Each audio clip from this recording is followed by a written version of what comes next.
전파해 주시겠습니다.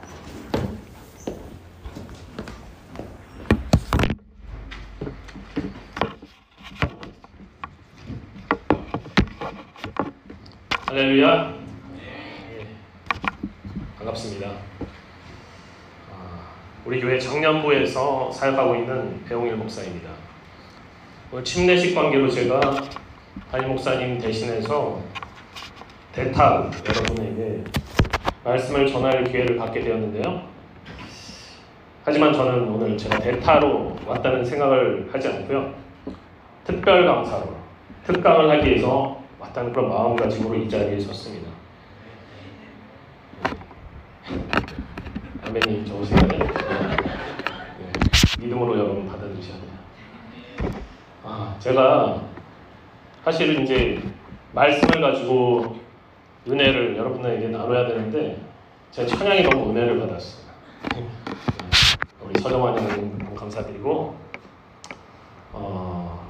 저도 사실 청년부에서 찬양팀 출신이에요. 찬양 인도를 했었기 때문에 그 마음을 그러니까 뭔가 영으로 이렇게 교감을 하는 그런 느낌이 들었습니다. 그래서 또 제가 좋아하는 찬양들이 주의 이름 높이는 것도 있고 예수 열방의 소망 브라이언 더스의 찬양인데 제가 좋아했던 찬양이에요. 포포 네이션스.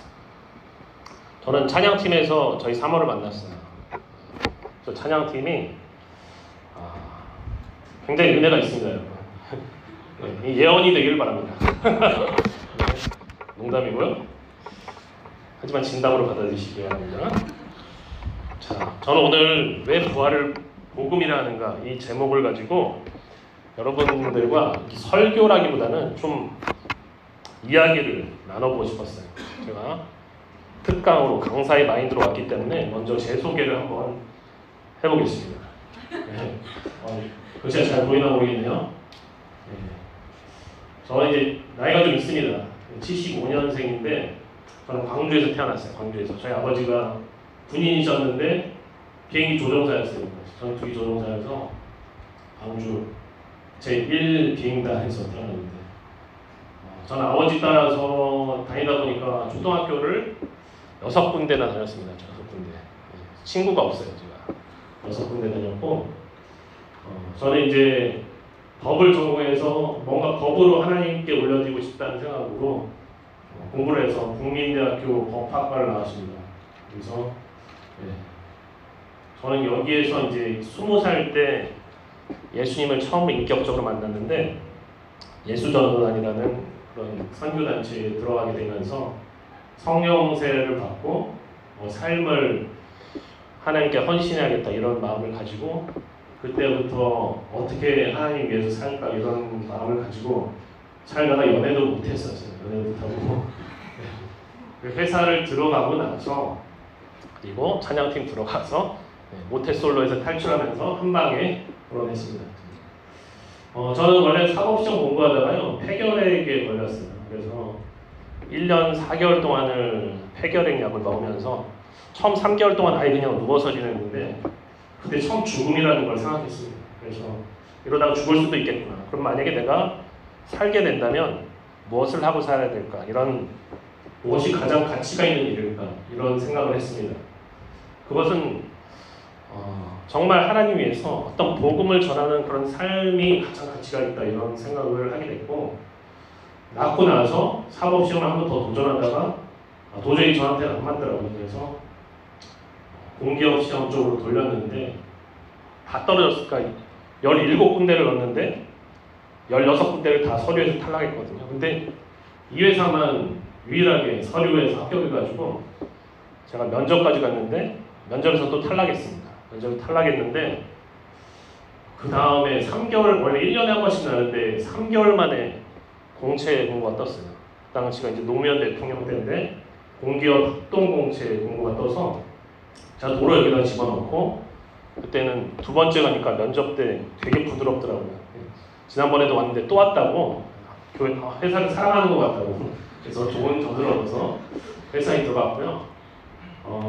요즘 이제 영일만 석유 관련돼서 많이 얘기가 나오는데 제가 했던 일은 석유공사에서 석유개발 경제성 평가를 하는 일이었어요. 그래서 지금 나오는 일들은 제가 제일 잘하는 일인데 제가 거의 그곳에 기준을 다 마련해놓고 나왔습니다. 그래서 10년 동안 과장으로 10년 과장은 10년 동안 한 건 아니고 10년 동안 회사에 있었고요. 경제성 평가를 했었고 그래서 나름 국민 경제 이바지했다고 생각하고 있어요. 아 진짜예요. 아부다비에서 제가 평가했던 게 18억 배럴로 터졌더라고요. 나중에 제가 회사를 나오고 나서 제가 씨앗을 심었습니다. 그러고 나서 하나님께 부름 받고 나서 이제 신학으로 부름 받았는데 어디로 가야 되나 했을 때 저는 원래 장로교 출신인데 성령을 인정하는 교단으로 가라는 그런 하나님의 부르심이 있었기 때문에 한세대학교 영상신학대학원으로 들어가게 됐고 그리고 나서 또 이제 졸업을 한 다음에 어디로 가야 되나 기도하고 있을 때 다른 데는 한 군데도 안 나왔어요. 이천순복음교회만 있어서 저랑 같이 공부했던 윤희상 목사님한테 전화를 해서 여기도 계속 구하고 있는데 안 나가더라고요. 그래서 아직도 뽑냐? 그랬더니 뽑는다고 넣으라고 그래가지고 넣은 것이 벌써 5년 8개월이 되었습니다. 그래서 5년 8개월 동안 이천순복음교회에서 사역을 했고요. 다음 주에 마지막이에요. 제가 5년 8개월. 어제 보니까 제가 좋아하는 팀은 아니지만 LG 트윈스 야구 선수 중에 외국인 선수가 있는데 케이시 켈리라고 5년 반 동안 있었는데 어제 마지막 마무리 투구를 했더라고요. 그래서 뭔가 이렇게 뭔가 이게 울컥하는 것들이 저한테도 좀 왔던 것 같습니다. 자 그러면은 다음 넘겨주실래요? 첫 번째로 오늘 바울이 본문에서 이야기하고 있는 복음이라는 것은 과연 무엇일까? 여기에 대해서 한번 이야기를 나누고 싶어요. 헬라어로 유앙겔리온이라고 되어 있는데 유앙겔리온 영어로 굿뉴스라고 되어 있죠. 기쁜 소식이라고 되어 있습니다. 오늘 본문 앞에요. 고린도전서 15장 1절 2절이 있거든요. 이거를 다 보이시나요? 네, 한번 다 같이 읽어보겠습니다. 시작. 형제들아 내가 너희에게 전한 복음을 너희에게 알게 하노니 이는 너희가 받은 것이요 또 그 가운데 선 것이라. 너희가 만일 내가 전한 그 말을 굳게 지키고 헛되이 믿지 아니하였으면 그로 말미암아 구원을 받으리라. 아멘. 자, 형제들아, 고린도교의 성도들아 이런 뜻이죠. 내가 너희에게 이전에 전했던 복음을 너희로 다시 알려주고 다시 기억나게 하고자 한다 이런 뜻입니다. 근데 여기에서 바울이 얘기했던 너희에게 전한 복음이 무엇이냐? 전한 복음은 예전에 예수님과 함께 동고동락했던 예수님의 제자들, 12제자들을 사도라고 부르거든요. 사도들이 전했던 복음을 이야기하고 있는 거예요. 여기서 말하는 복음은 사도들이 전한 복음. 고린도 교회는요, 바울이 2차 전도 여행 때 세운 교회인데 자신이 세웠던 이 교인들에게 자기가 알려줬던 거예요. 복음이라는 것은 이런 것이다. 그 내용은 무엇이냐면 바로 예수 그리스도가 십자가에 죽으셨고 무덤에 묻혔다가 장사되었다가 3일 만에 다시 살아나셨다라는 부활에 관한 이야기였어요. 그리고 이것을 바울은 복음이다, 유앙겔리온이다 이렇게 불렀습니다. 그래서 바울은 1절에서요. 너희 고린도 교인들이 받은 이 복음 때문에 지금 너희가 서 있는 것이다. 그리고 2절에서는 너희가 이 복음을 굳게 지키고 너희가 헛되이 믿지 아니하였다면 너희가 잘 믿었다면 이것 때문에 너희들은 구원을 받을 것이다. 이렇게 얘기를 했어요. 여러분 복음을 한자어로 하면은 복될 복자에다가 소리 음자입니다. 소리 음자. 그리고 영어로는 아까 말했던 굿뉴스가 되기도 하고 또 가스펠이라고 얘기하죠. 갓이랑 스펠, 하나님의 말씀이라는 뜻이에요. 그것이 복음이라는 뜻인데 좋은 소식입니다. 좋은 소식. 누구나 기뻐해야 될 소식이 바로 복음이에요. 그렇다면은 이 앞에 좀 넘겨주시겠습니다. 앞으로 사도들 고린도 사도들과 바울이 전했던 복음은 고린도전서 15장 3절에서부터 8절까지의 내용을 요약한 것인데 이것을 지금 다 읽기에는 시간이 없으니까 본다면요. 이 복음의 내용은 한마디로 말한다면 성경대로 일어난 일이에요. 성경대로 일어난 일인데 이 당시의 성경이라는 것은 구약 성경만을 이야기하는 것입니다. 우리는 지금 신약 성경을 보고 있지만 구약 성경, 그 당시 있었던 구약 성경대로 메시아를 통해서 일어난 일이 바로 복음의 내용이었어요. 더 구체적으로 본다면요, 먼저는 예수 그리스도께서 우리 죄를 위해서 십자가에서 죽으셨다라는 것입니다. 십자가에서 죽으셨다. 이사야 53장에 보면 고난받는 하나님의 종, 혹시 아시나요? 이 얘기를? 내가 상함은 너희의 허물을 인하며 내가 그가 찔림은 이제 거꾸로 생각했는지 모르겠는데 하여튼 허물을 인하며 죄악을 인합니다. 그 말씀은 나중에 예수 그리스도께서 십자가에서 돌아가실 것을 예언하는 고난받는 종에 대한 이야기였습니다. 그리고 두 번째로요, 무덤에 장사되셨다라는 말이 있어요. 무덤에 장사되셨다. 아까 맨 처음에 제가 나왔던 첫 번째 표지 PPT에 동굴문이 있는데 유대 무덤은 우리처럼 이렇게 땅 밑에 묻는 것이 아니라 동굴 안에다가 넣고 돌을 굴려서 막는 것입니다. 그래서 무덤에 장사되셨다는 것은 진짜로 죽었다는 뜻이에요. 죽음이 실제로 일어났다. 그리고 나서 사흘 만에, 3일 만에 일어나셨다는 거예요. 3일 만에. 유대인들은요, 제 3일째에 시체가 썩는다고 생각했어요. 시체가 썩는다고 생각했는데 그 3일 만에 다 썩는다는 그런 인식을 뒤로하고 일어나셨다.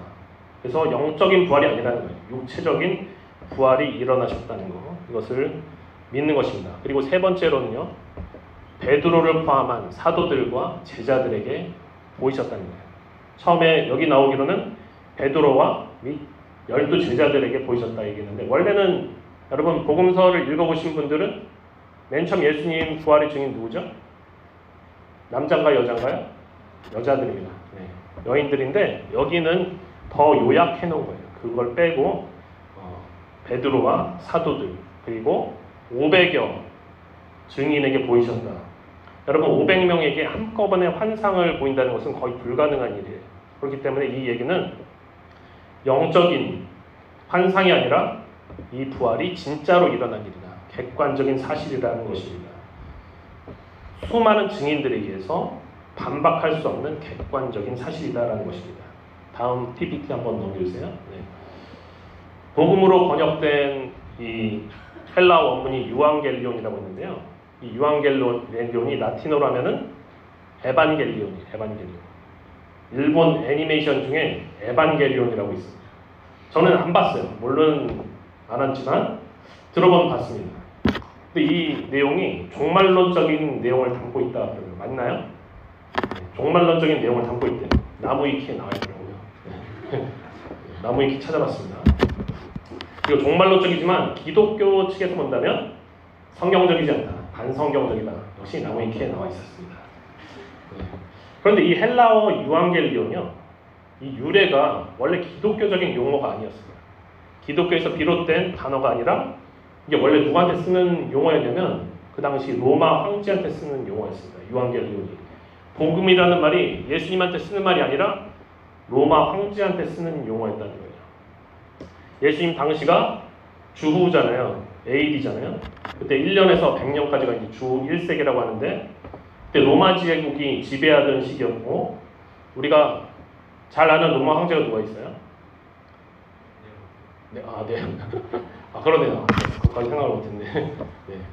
시저 율리우스 카이사르인데 이 사람은 원래 황제가 아닙니다. 황제가 아니라 로마 최고 권력자인 집정관인데 이 사람이 이제 로마 제국의 틀을 마련했어요. 기틀을 마련해서 자신의 양아들인 옥타비아누스에게 이제 첫 번째 황제가 되겠는데, 이 옥타비아누스가 이름은 황제 이름이 있는데 까먹었네. 하여튼 그 사람이 첫 번째 황제가 됐어요.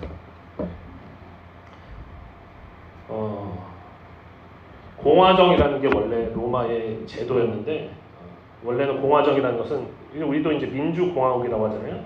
공화정이라는 것은 왕정, 왕이 다스리거나 황제가 다스리는 제정에 반대돼서 권력이 국민의 시민으로부터 나오는 게 이제 공화정인데 공화정을 이 카이사르가 시저가 끝내고 황제가 통치하는 국가가 되었어요. 그리고 나서 황제가 너무 높아지는 거예요.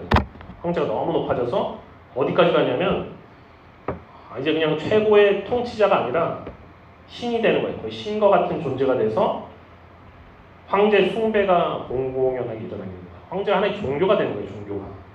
그래서 신과 같은 존재가 되는데 이 복음이라는 뜻이 유앙겔리온이 황제에게 어떨 때 쓰였냐면 저기 써 있지만 전쟁에서 또는 내전에서 승리하고 황제가 돌아왔을 때 그리고 개선할 때 썼던 용어입니다.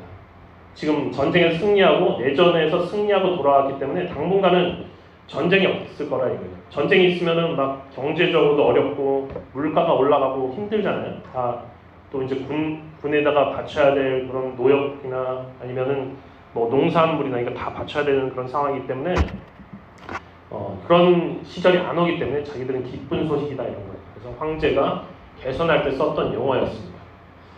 그런데 이것이 황제가 아니라 다른 사람에게 누군가에게 쓰인다라고 한다면 이거는 제국, 로마 제국에 대한 중대한 위협이 되는 거예요. 하늘 아래 별이 두 개가 될 수 없는데 누군가 다른 사람에게 썼다는 것은 황제를 위협하고 또 로마 제국을 위협할 만한 도전으로 받아들인다는 것입니다. 로마는요 원래 간섭을 잘 안 했어요. 식민지들에게 너무나 많으니까 식민지들은 간섭을 잘 안 하고 자기들이 자체적으로 뭔가를 할 수 있도록 웬만하면 다 풀어주는 그런 스타일인데 제국에 위협이 된다든지 황제에게 위협이 된다든지 하면 가차없이 무자비하게 형벌을 가했습니다. 그게 대표적인 게 무엇이죠? 십자가형이었어요. 십자가형이 바로 제국의 위험을 보여주는 사건이었습니다. 지금 우리에게는 십자가가 자랑이 되지만 그래서 그 당시에 제자들이나 예수를 믿던 사람들에게는 십자가라는 것은 절망의 표시였어요. 우리가 잘못 믿어왔나 보다. 우리가 정말 믿었던 것이 다 헛것이었나 보다. 이것을 보여주는 것이 십자가였습니다. 십자가는요 사람 일찍 죽게 하지 않잖아요.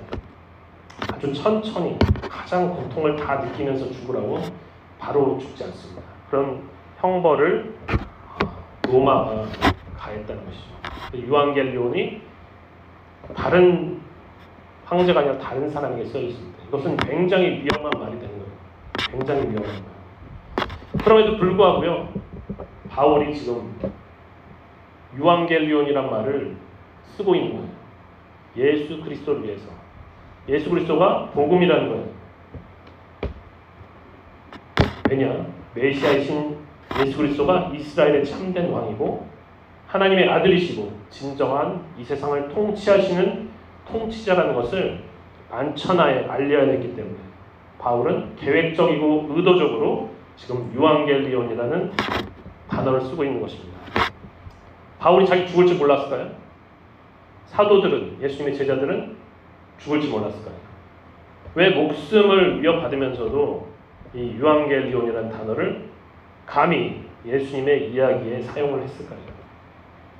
그것은 이것이 바로 진리이기 때문에 예수님께 복음이라는 말을 쓰는 것이 진리이기 때문에 그렇기 때문에 내가 설사 십자가에 못이 박혀서 죽는 한이 있더라도 그것이 정말로 가치가 있기 때문에 이들은 목숨을 걸고 복음이라는 용어를 쓰고 있는 거예요. 여러분 진리를 알게 된다면요 그것이 가장 가치가 있는 것이기 때문에 내 목숨까지도 기꺼이 내놓을 수가 있는 것입니다. 그러므로 이 유앙겔리온이라는 것이 사도들이 전한 복음인데 그 핵심은 구약 성경의 말씀대로 구약 성경의 말씀대로 왕이신 메시아 그리스도가 이 세상을 통치하러 오셨고 그리고 그렇지만은 강력한 힘과 어떤 왕권을 상징하는 어떤 사자의 모습이 아니라 순종을 상징하는 그런 흠없는 6월절 어린 양의 모습. 혹시 한 장 넘겨줄 수 있나요? 네. 순종을 상징하는 어린 양의 모습, 스스로 희생 제물이 되어서 또 십자가에서 죽으심으로 마침내 악을 파멸시키시고 사흘 만에 부활하셔서 죽음을 이기시고 또 부활하셔서 죽음을 이기시고 정복하셔서 하나님이 아름답게 창조하신 이 세상을 회복시키는 새로운 창조를 시작하셨다라는 사실이 바로 유앙겔리온 복음의 의미가 되는 거예요. 이것이 바로 사도들이 전했던 복음이었습니다. 사도들이 전했던 복음. 한 장 넘겨주시고. 그런데 우리가 전통적으로 교회에서 오랫동안 설교나 또는 성경 공부를 통해서 들어왔던 복음의 내용들이 있어요. 여기 사형리가 나오는데 사형리를 보면 하나님이 우리를 사랑하셨다. 그리고 좋은 계획을 가지고 계신다는 거예요. 그러나 인간이 죄에 빠져서 하나님과 멀어지고 하나님과 분리되었고 또 예수 그리스도만이 우리 죄를 위한 하나님의 유일한 구원의 길이 되기 때문에 예수 그리스도를 우리가 만약에 마음으로 믿고 입으로 시인하면 구원을 선물로 받습니다. 이것이 바로 사형리입니다. 이거 복음 맞죠, 여러분? 네. 이거 많이 들어오셨죠? 저는요, 청년 때 전도 폭발 훈련을 받았어요. 전도 폭발 훈련을 받았는데 지금 기억나는 내용은 이래요. 여러분들께서 만일 오늘 밤에 이 세상을 떠나신다면 여러분은 천국에 가실 수 있습니까? 이게 질문이에요. 전도 폭발의 질문. 그리고 우리 인간은 모두 죄인입니다. 로마서 3장 23절에 모든 사람이 죄를 범하였음에 하나님의 영광에 이르지 못했다라고 성경은 기록하고 있습니다. 그러므로 죄를 사함받고 구원을 얻어야만 하는데 인간은 최초의 인류인 아담과 하와의 범죄와 타락으로 말미암아 저주를 받았습니다. 그리고 죽을 수밖에 없는 운명에 처해졌습니다. 소망이 없는 절망의 상태 가운데 있었습니다. 그러나 하나님은 세상을 이처럼 사랑하사 독생자 예수 그리스도를 우리에게 보내주셔서 우리 죄를 대신하여 십자가에 죽게 하심으로 우리 죄를 사해 주시고 우리를 죽음에서 건져주셨습니다. 그러므로 이제 누구든지 예수를 믿기만 하면 구원을 받고 천국에 들어갈 수 있습니다. 할렐루야!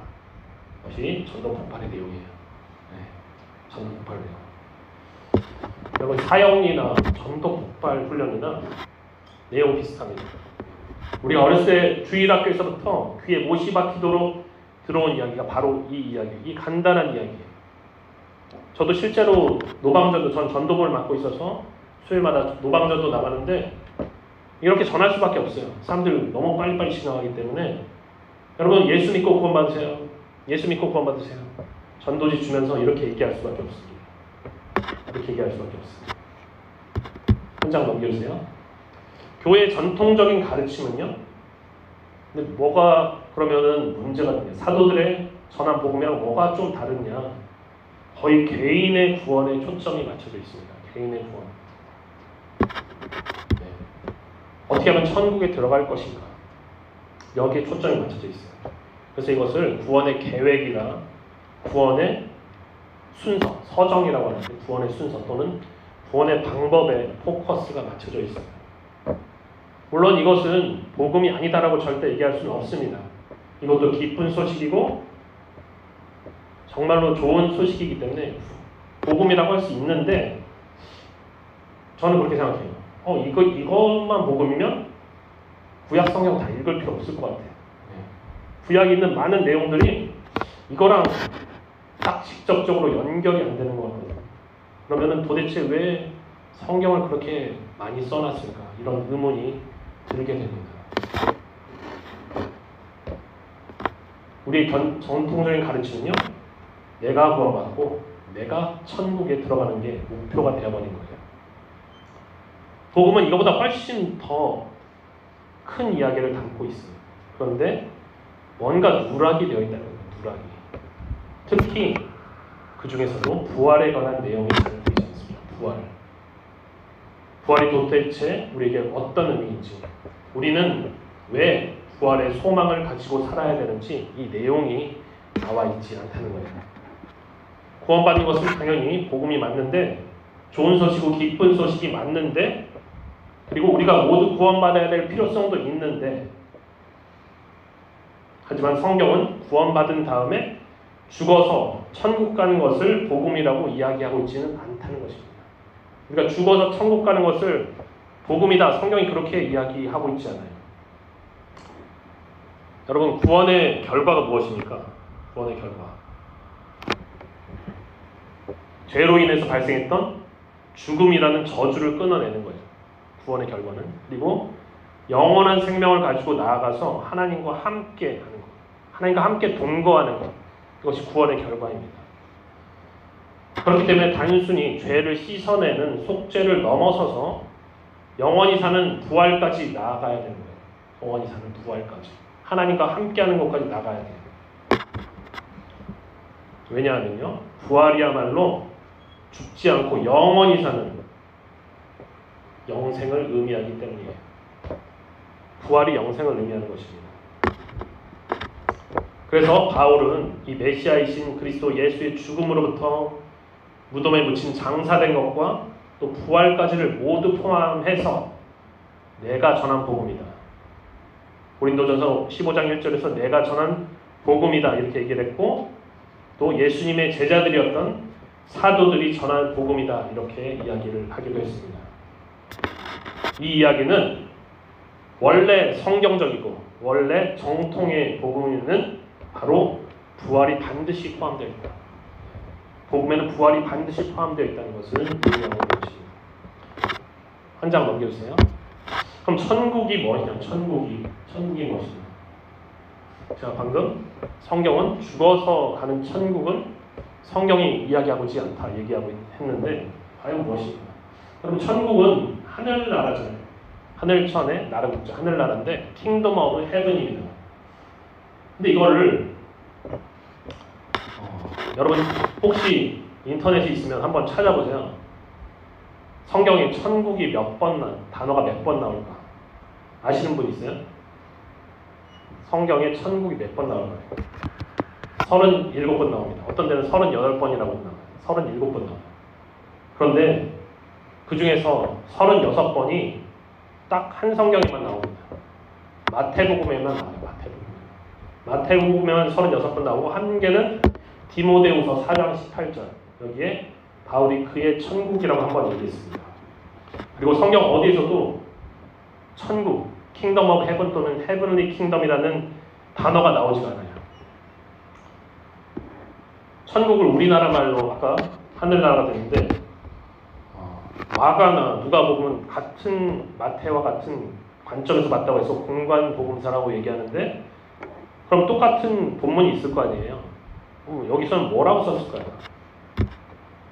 여기 써있죠? 하나님 나라라고 썼습니다. 하나님 나라. 천국을 킹덤 오브 갓이라고 썼어요. 하나님 나라, 바실레이아. 왜 마태복음만 하나님 나라를 하늘나라라고, 천국이라고 부르게 되었을까요? 학자들은요, 마태복음의 청중들이, 마태복음을 들어야 되는 대상들이 유대인들이 대상이었기 때문에 그렇다 이야기를 합니다. 여러분, 유대인들은요 되게 철저하잖아요. 구약시대 때부터 율법을 그게 모시박혀서 들어온 사람들이잖아요.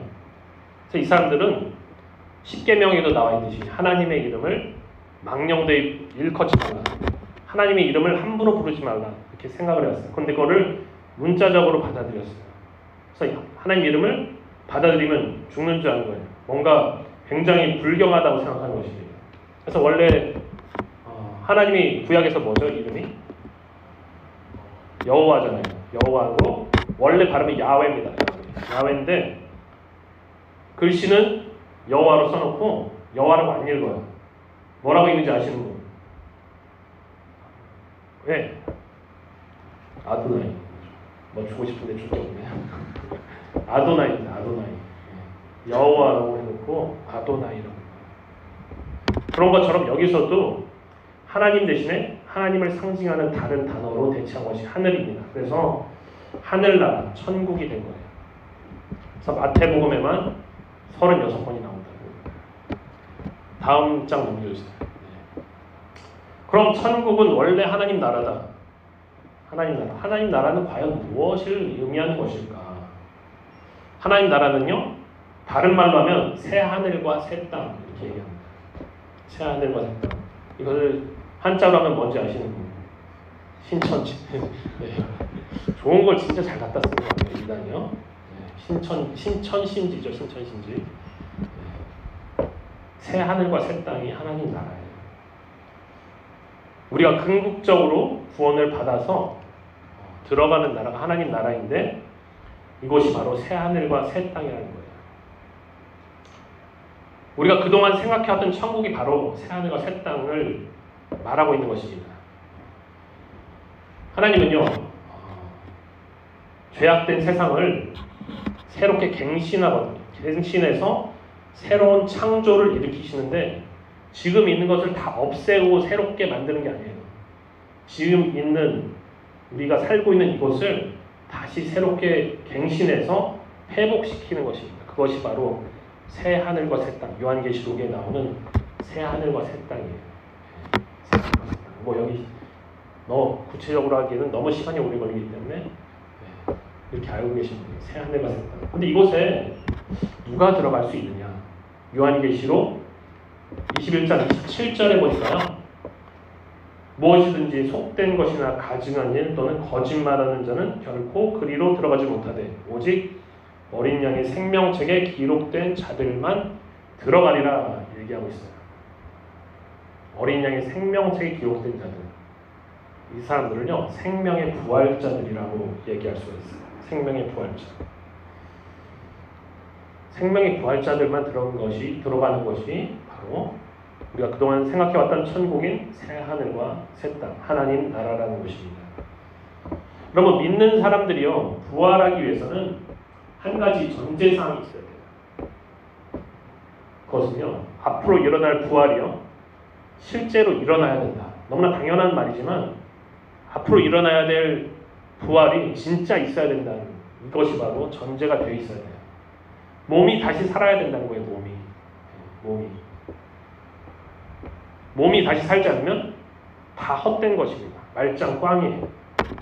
그래서 우리의 신앙의 고백인 사도신경 마지막은요, 이 부활에 관한 내용을 담고 있어요. 몸이 다시 사는 것과 영원히 사는 것을 믿사옵나이다. 이것이 마지막 고백이에요. 그런데요, 우리가 이 영원한 생명을 얻는 부활이 우리의 막연한 기대를 넘어서서 미래에 실제로 일어날 것이라는 것을 누가 과연 증명할 수가 있을까? 과연 어떻게 증명하고 보증할 수가 있냐는 거예요. 일단 여기서는요, 이런 의문이 왜 나오게 되었는지, 사실 이것이 바로 오늘 본문에 나오는 고린도 교인들의 의문이거든요. 이것을 잠깐 남겨두고 오늘 먼저 본문의 배경인 고린도 교회의 상황을 한번 살펴보겠습니다. 한번 넘겨주세요. 글씨가 보일지 모르겠네요. 너무 한 페이지에 욕심을 부렸나 모르겠는데, 여기 보이는 저 녹색 지방, 여기가 아가야 지역인데, 이 아가야 지역의 전체가 다 이제 그리스입니다. 그리스 헬라라고 하는데 그리스인데, 저 녹색 지역이 아가야 지방, 그러니까 위를 마케도니아 지방이라고 하고, 아가야, 우리나라로 치면 도 정도 될까요? 미국의 주 정도 될까요? 그 중에서도 지금 동그랗게 빨갛게 동그라미 쳐는 곳이 고린도입니다. 아가야 지방의 수도예요. 아가야 지방의 수도. 그러면은 그리스겠죠. 그리스 지역인데 중요한 것은 로마의 식민지라는 겁니다. 로마의 식민지. 그러면 어떤 영향을 가장 많이 받느냐면 비록 그리스에 있지만 로마 영향을 받는 거예요. 우리가 옛날에 일제시대 때 다 일본식으로 바꿨는 것처럼 이 고린도도 로마의 도시가 되는 것입니다. 그래서 황제 숭배 같은 것이 일어나고 또 그런 문화들이 많이 있는 곳이 바로 고린도라는 거예요. 이교 사상 같은 게 많이 발전하는 곳이 바로 고린도였습니다. 이 고린도는 사도 바울이 2차 선교회 때 세웠던 그런 교회가 있는 곳이었어요. 근데 여기 이 고린도 교회가 현대 교회의 모든 문제를 다 담고 있다고 얘기할 수 있을 만큼 굉장히 문제가 많은 곳이었어요. 그래서 웬만하면 여기 교회에서 어떤 다툼이 있고 분쟁이 있고 이렇잖아요. 고린도전서를 딱 펴면 여기 나와 있다. 예, 사전처럼 나와 있다는 거죠. 사전처럼. 그 당시에 많은 일들이 있었습니다. 근데 이 많은 일들이 일어났던 근본적인 원인이 있어요. 고린도에서 그런 문제가 많았던 근본적인 원인. 사실 이 사람들이요, 아직은 초신자들이었어요. 초신자들이었는데 신앙 성숙에 이르지 못했던 초신자들이었는데 어느 날 갑자기 성령을 받은 거예요. 아직 성경에 대해서 잘 모르고 예수 그리스도에 대한 그런 믿음이 깊지 않았는데 성령을 먼저 받아버렸습니다. 그러다 보니까 신학적인 용어로 성령 열광주의자들이 됐어요. 성령을 열렬하게 받아들이는 열광주의자. 이거를 다른 말로 하면 여기 오버리얼라이즈드 에스카톨로지라고 했는데 과도하게 실현된 종말론을 가진 사람들이 되었던 것입니다. 그래서 이상 어떤 일들이 있었냐면 여기 보니까 당파 분열 얘기했는데 파가 막 나뉘어요. 파가 여기도 혹시 파 나뉘었나요? 그래서 원래 고린도 교회를 세웠던 바울을 지지하는 파가 있었고 또 바울을 이어서 목회를 했던 아볼로를 지지하는 아볼로파도 있었고 또 예루살렘 교회 원래 본교회의 지도자였던 베드로를 지지하는 베드로파도 있고 개바파라고 해요. 개바파. 그리고 그것도 아니다. 다 싫다.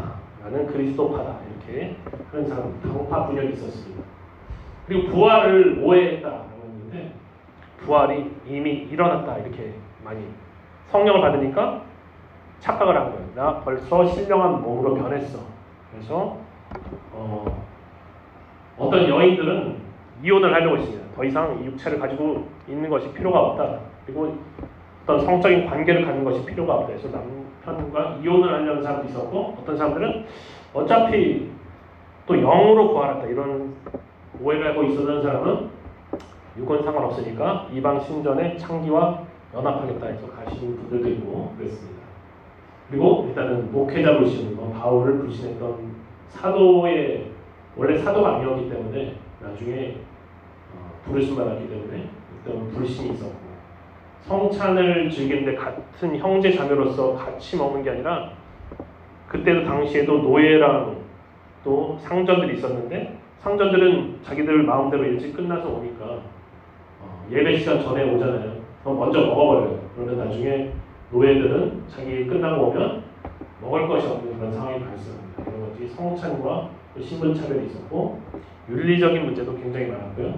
또 성령의 은사가 너무 과도하게 오다 보니까 이거를 특히 이제 예배 가운데 얘기하는 거예요. 그래서 방언을 어떤 사람들은 하면 안 된다 이러는데 그때 바울이 했던 이유는요. 이런 공예배 가운데 나와서 대표 기도하는데 방언으로 기도를 하는 거예요. 그러면 누가 알아들어요? 누가 알아듣습니까? 네. 여기도 가끔씩 하는 분이 있긴 한데 대표 기도할 때는 한국말로 다 알아듣게 해야 되는 것이죠. 근데 그게 아니라 자기는 은사를 받았으니까 방언을 하겠다 해서 그런 것이 있었어요. 네. 그럼 넘겨주시고요. 그러면 어떤 이 부활에 대해서 어떤 오해를 하고 있는가? 어떻게 하면 올바르게 이해를 해줄 것인가? 바울의 처방전이 나옵니다. 한 번 더 넘겨주시고요. 그래서 12절에 보니까 한번 읽어볼까요? 그리스도께서 죽은 자 가운데서 다시 살아나셨다 전파되었거든 너희 중에서 어떤 사람들은 어찌하여 죽은 자 가운데서 부활이 없다 하느냐. 고린도 교인들아, 이 복음이라는 것은 예수 그리스도께서 죽은 자 가운데서 다시 살아나신 부활의 사건을 말하는 거야. 영원한 생명인 부활을 전파하는 것이 바로 사도들이 첫 번째로 전했던 복음인 거야. 그런데 너희 중에서 어떤 사람들은 왜 도대체 어찌해서 죽은 자 가운데서 살아나는 부활이 없다고 그러는 것이냐 이렇게 얘기하는 것입니다. 이어서 13절부터 15절 한번 읽어보겠습니다. 시작. 만일 죽은 자의 부활이 없으면 그리스도도 다시 살아나지 못하셨으리라. 그리스도께서 만일 다시 살아나지 못하셨으면 우리가 전파하는 것도 헛것이요 또 너희 믿음도 헛것이며 또 우리가 하나님의 거짓 증인으로 발견되리니 우리가 하나님이 그리스도를 다시 살리셨다고 증언하였습니다. 만일 죽은 자가 다시 살아나는 일이 없으면 하나님이 그리스도를 다시 살리지 아니하셨으리라. 만일 죽은 자가 다시 살아나는 부활이 사실이 아니라면, 그렇다면 그리스도 예수님도 다시 살지 못하셨을 텐데, 만약 정말로 그렇다고 한다면 도대체 우리가 무엇 때문에 이 복음을 전파하느냐, 우리가 왜 이 수고를 하고 있느냐, 우리가 그저 예수님을 희생의 아이콘으로 삼아서 영웅적인 삶을 추모하려고 우리가 믿는 것이냐, 그것이 아니다라는 것입니다. 부활이 없다면은 하나님이 그리스도를 살리셨다는 말씀도 다 거짓말이 되는 거다. 그리고 우리도 그것을 전하고 있기 때문에 우리도 거짓 증인이 되는 것이다. 바울이 이렇게 이야기를 하고 있는 거예요. 그리고 만약에 부활이 없다면 우리가 믿는 것도 다 헛되고 우리는 여전히 죄사함을 받지도 못하고 그대로 저주를 우리 몸에 간직한 채 살아가고 있을 것이다. 그리고 그리스도 안에서 잠자는 자들, 먼저 예수를 믿고 죽었던 사람들도 다 망한 거다. 이거 망한 거다. 왜냐하면 부활이 없기 때문에. 부활이 없기 때문에 믿지 않고 타락해서 죽은 사람들이나 똑같이 죽으면서 끝나버린 것이다. 이렇게 얘기를 하는 것입니다. 그것이 바로 16절부터 18절까지의 말씀을 제가 한번 요약해 드린 거예요. 그러면서 19절에 바울이 이렇게 이야기합니다. 시작. 만일 그리스도 안에서 우리가 바라는 것이 다만 이 세상의 삶뿐이면 모든 사람 가운데 우리가 더욱 불쌍한 자이리라. 만약 다음 세상이라는 것이 존재하지를 않고 우리가 예수를 믿고 바라는 게 겨우 이 세상의 삶뿐이라고 한다면 이 세상에서 우리만큼 불쌍한 사람이 어디 있냐는 겁니다. 우리만큼 불쌍한 사람이 이 세상에 어디 있느냐. 세상에서 중요하게 여기는 재물이나 쾌락이나 가족도 포기하고 심지어는 목숨마저 바쳐서 예수 그리스도의 말씀을 최상의 가치로 여기고 모든 걸 희생하고 여기까지 살아왔는데 여기에 대한 보상인 부활이 없다라고 한다면 우리는 이 세상을 제대로 누리지도 못하고 그냥 헛수고만 하다가 죽어버리면서 끝나는 것이 아니냐, 바울이 이야기를 하고 있는 거예요. 예수 그리스도를 믿는다고 모든 사회적이고 개인적인 차별을 또 핍박을 다 견디고 복음을 전파하면서 살아왔는데 부활이 없고 그래서 예수 그리스도가 부활을 못해서 우리 미래의 소망이 사라져버린다면 우리보다 더 불쌍한 사람은 없다는 거예요. 너무나 억울한 일이 되는 것입니다. 예수고 뭐고 죄사함이고 뭐고 천국이고 뭐고 다 거짓이었다는 말밖에 되지 않는 거예요. 너무 허탈한 일이 아닐 수가 없는 것입니다. 한장 넘겨주세요. 부활에 대한 오해들이 있었는데 부활은 사두개인처럼요. 아예 이번에 보면 사두개인처럼 부활이 없다고 생각하는 사람도 있었지만요. 대부분의 바리새인들을 포함해서 많은 유대인들은 부활 믿었어요. 여러분, 부활이 있다고 믿었습니다.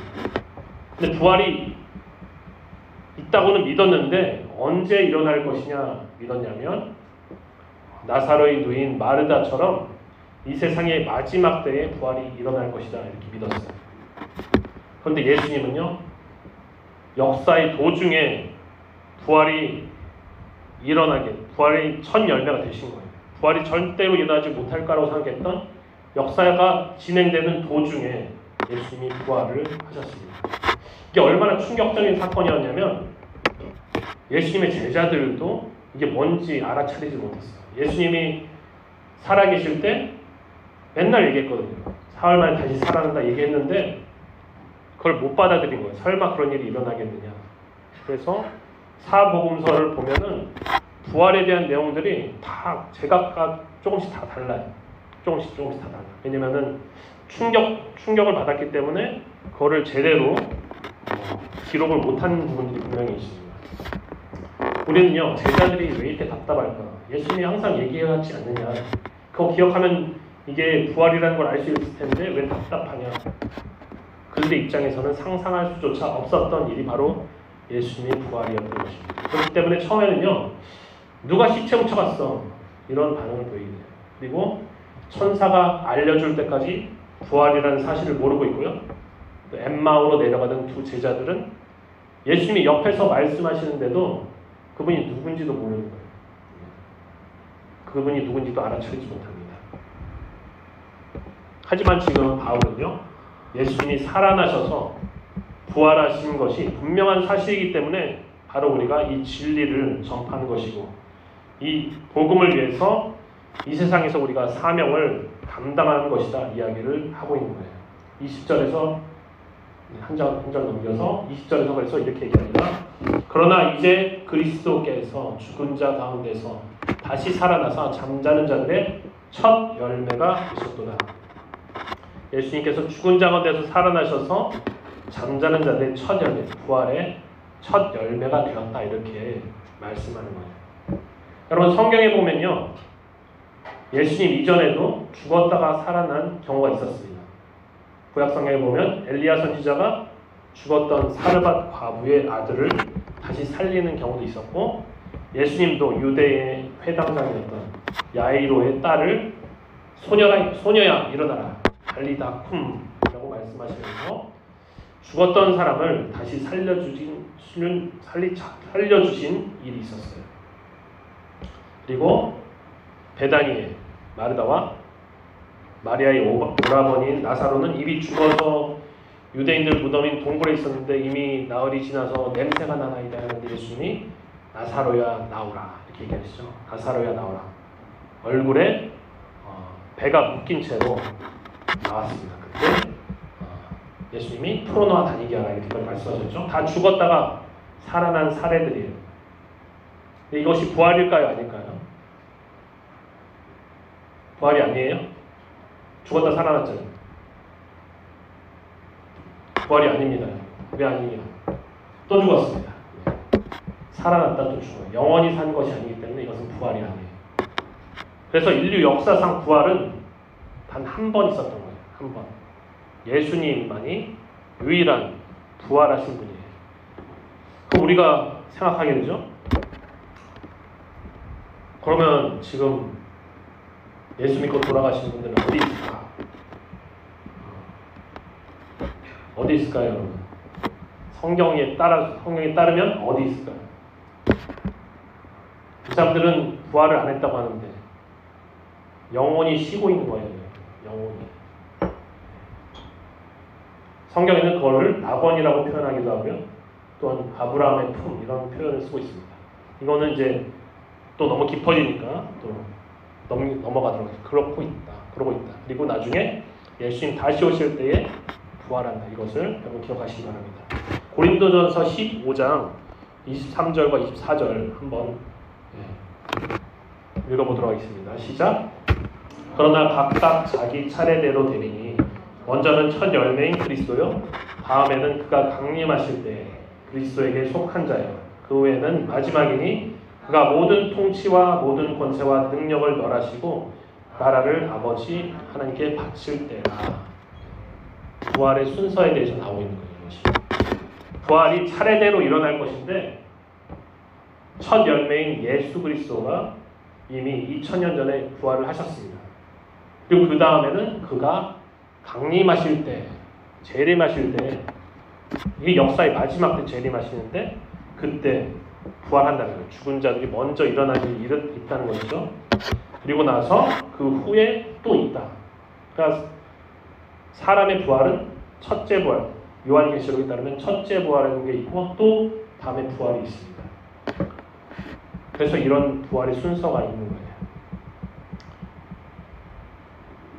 사랑하는 청년부 형제자매 여러분, 예수님께서요, 이 세상에 말씀이 육신이 되어 오셨을 때부터요, 하나님 나라가 이미 시작이 되었다 이렇게 얘기합니다. 하나님 나라가 이미 시작이 되었어요. 그러면 우리가 지금 살아가고 있는 이 세상은요, 우리가 하나님 나라의 백성의 일원으로서 살아가고 있는 것입니다. 그렇다면 의문이 들죠? 하나님 나라가 이미 시작되었다고 하는데 어째서 하나님 나라는 기쁨과 즐거움이 가득해야 되는데 왜 우리의 삶 가운데는 기쁨과 즐거움만 있지 않고 여전히 슬픔과 고통과 죄악이 공존하는 것일까요? 왜 하나님 나라가 시작되는데 왜 그러는 것일까요? 아니 그냥 공존하는 것을 넘어서 거의 악이 활개를 치고 다니고 있을까요? 그것은요 아직 하나님 나라가 완성이 되지 않았기 때문이에요. 하나님 나라가 시작은 되었는데 완성이 되지 않았기 때문입니다. 하나님 나라가 아직 미완성이라는 얘기예요. 완성을 향해 계속해서 나가고 있는 거예요. 그래서 우리는요 이미 시작된 하나님 나라를 살고 있는 동시에 악이 완전히 소멸되지 않는 그런 이 세상이라는 두 시대를 살아가고 있는 것입니다. 두 시대를 살아가고 있어요. 그렇다면 왜 하나님은 우리를 이 시대로 부르셔서 살게 하실까요? 여러분 우리는요 우리의 부르심에 대해서 깊이 고민해 봐야 됩니다. 왜 나를 이곳에 부르셨을까? 왜 나를 21세기의 대한민국에 부르셨을까? 여러분 깊이 생각해 보셔야 돼요. 저는 그렇게 생각합니다. 우리가 나중에 완성될 하나님 나라의 백성으로서 살아가는데 흠이 없게 하시기 위해서 우리 이 세상을 살아가게 하신다 이렇게 생각을 해요. 여러분 완성될 하나님 나라는요 흠이 없는 사람들이 들어가는 곳이에요. 흠이 없는 사람들이.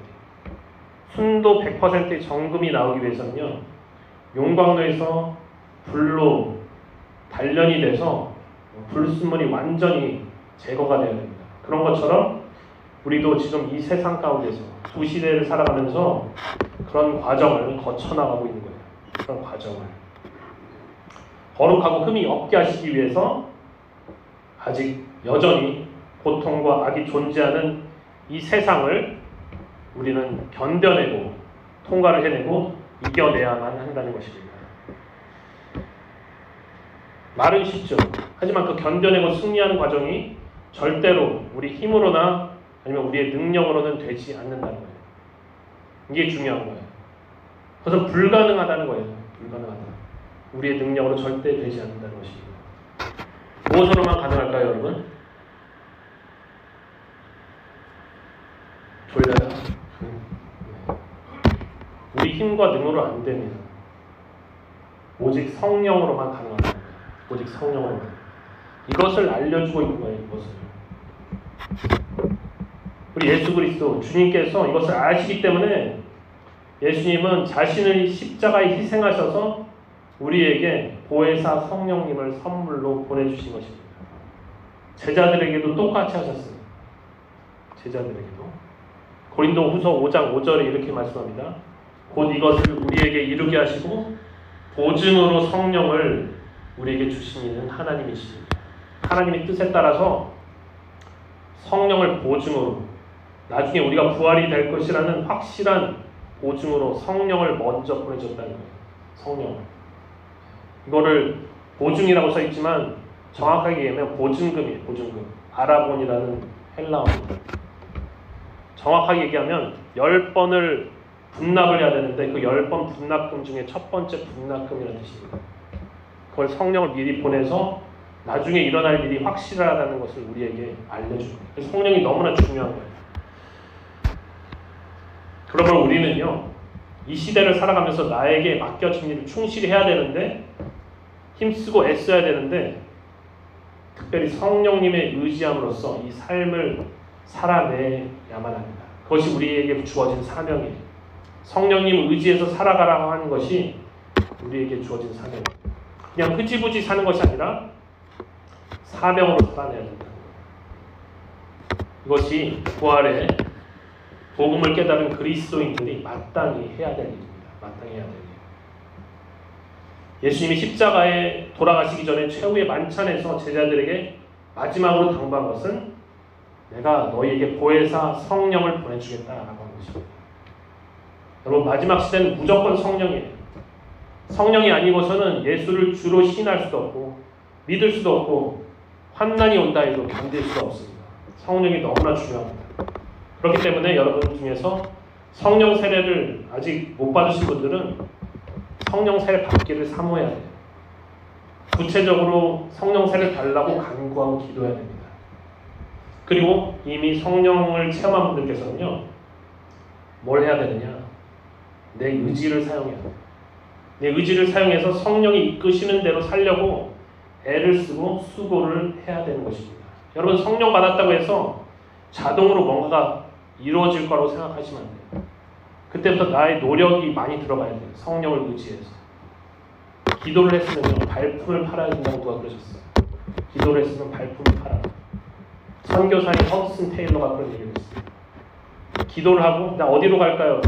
기도하고 나서 이것이 가장 적합할 것 같다. 그것이 발품을 파는 거예요.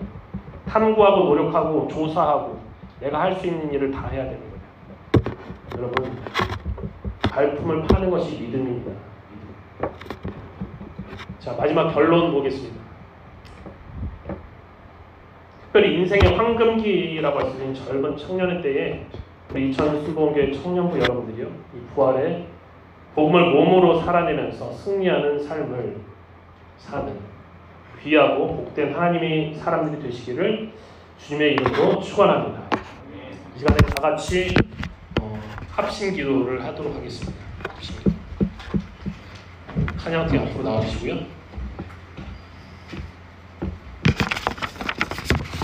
오늘 말씀을 한번 기억하시면서